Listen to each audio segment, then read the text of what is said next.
When I was a little girl, my mother told me that fear was an emotion that required to be conquered, but in case it was impossible to fight against it, the best solution would be to flee. I never seemed to understand what she meant until 3 months ago, when I finally came across a fearsome situation. But before I start telling you my dreadful story, I would like to introduce myself. My name is Mary. When I graduated from high school, I got accepted to a college in another state. I was happy to move out of my family's house, as I did not have any patience to put up with my parents' unending fights. At first, I was really happy. I have never felt that free in my life. However, as years passed, I started to face the consequences of my lack of attention to the classes.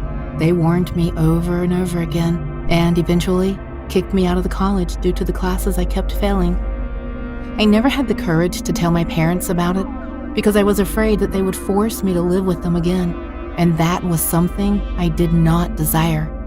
Because I was not able to stay in the dorm, I had to find a place to live, and to be able to pay the rent, I had to work. I searched for a job and was desperate to find one. I searched the internet, hoping to find a suitable job, but I could not find any. After a couple of days, I ended up being a server in Wendy's. It was my first working experience, so I had a hard time to adjust to having a career.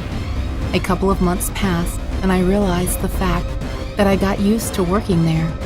Of course, I would get tired time to time, and sometimes rude customers would piss me off, but other than that, I was quite happy working in Wendy's. I was not aware that this beautiful first job experience of mine was about to turn into a nightmare. The day that horrible event occurred was 3 months ago. It was a busy day, and we were all exhausted as the time of closing arrived. Me and 2 other coworkers of mine stayed to close the restaurant. One of them was an old man who very rarely spoke to any of us.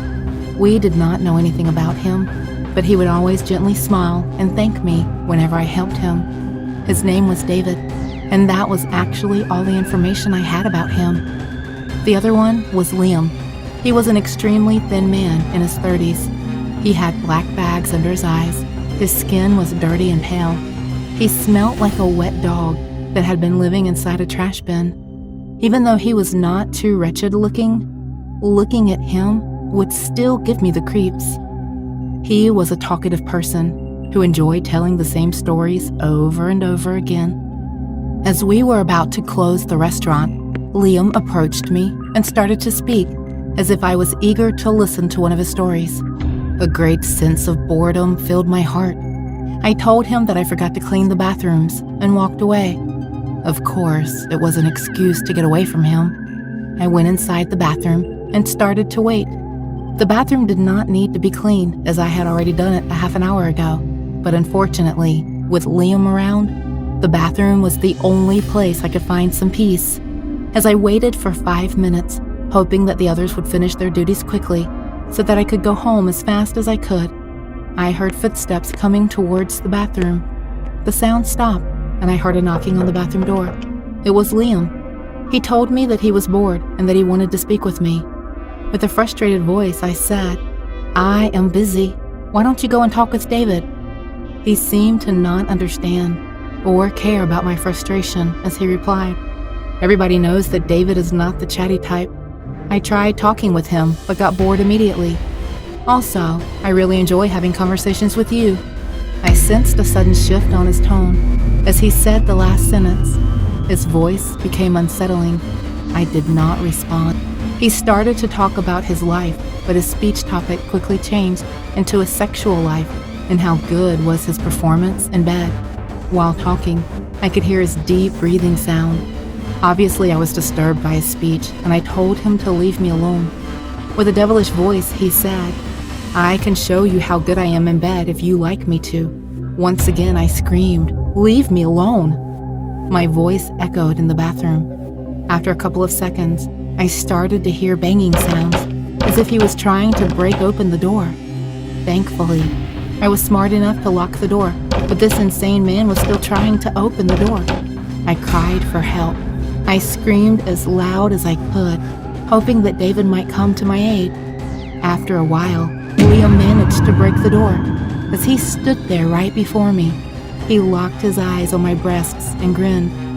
He opened his eyes so wide that I thought they were going to pop out of their sockets. Of course, you want me to please you, my love," he said as he started to approach me slowly. At that moment, I heard the breaking sound of glass, and when I looked behind Liam, I saw David with a broken bottle in his shaking old hand. I realized that David had broke the glass bottle on Liam's head. Although blood was pouring from his head, Liam was acting as if nothing happened. He continued to walk towards me. He grabbed hold of me with his skeleton-like hands. His grip was way more powerful than I expected. I wanted to fight back, but my body was totally frozen. David jumped on Liam and tried to pull him away from me. Liam pushed him so hard that he fell to the ground and hit his head on the floor. I felt like my body was paralyzed. I could not move a single muscle. When I thought everything was over, I heard the sound of my mother in my head, telling me to fight back or run away.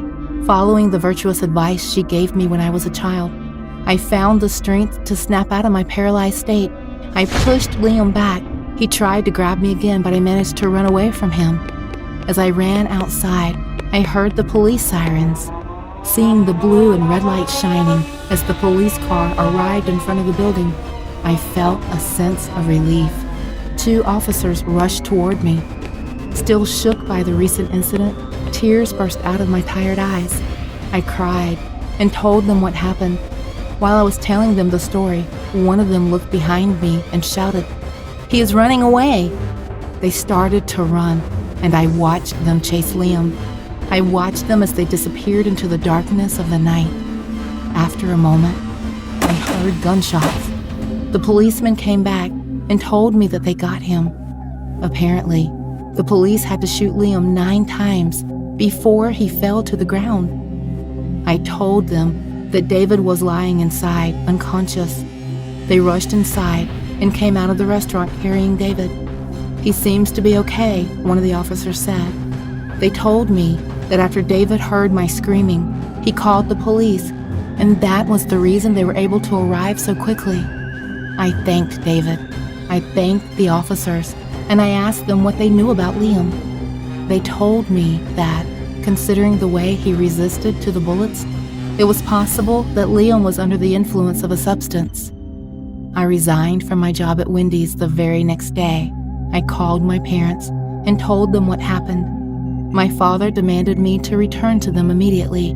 Normally, this would bother me, but after everything I went through, the idea of going back to my parents' house seemed good.